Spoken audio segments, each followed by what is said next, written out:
enough to be here in the green room. And look at him carrying out the helmet of the silver and black. And so defensive tackle Texas, 2 Longhorns going back-to-back. Not a quarterback from Texas, but 2 back-to-back players Longhorn. I think Lamarr Houston is going to be one of the sleepers of this. You love it. You know, he's a running back in high school. He's 6'2", 300 pounds. Pick up a game film and tell me what you don't like about the guy. I watched McCoy, I watched Sue, and I watched Houston. This guy's production speaks for itself. He has a low center of gravity. I've seen him play defensive end, defensive tackle, nose guard. He's got great stamina and playing strength. He's a disruptive force. Now, the Central Florida game, he just picked the linemen and beat them all up.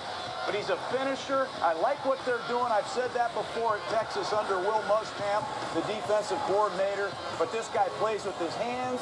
He's a good run defender. He knows how to penetrate. Mel, what do you think?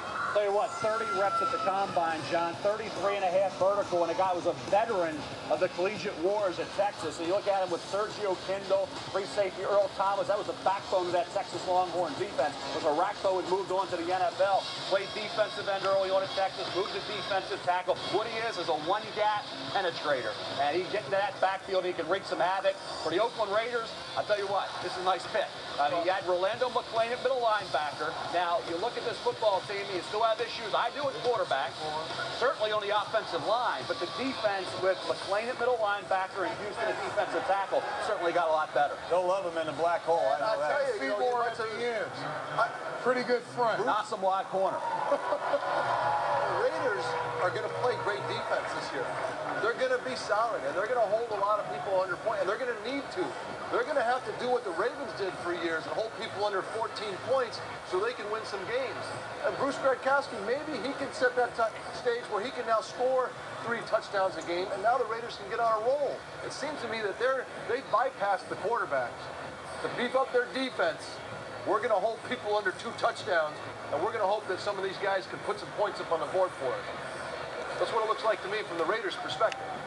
Again, as we said yesterday, they beat quite a few good teams last year. I mean, then they look putrid against some teams that they beat Philadelphia. No threat.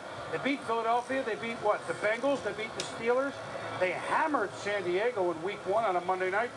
Knocked out half their team for about 6 weeks. I mean, they were for a team down in the record.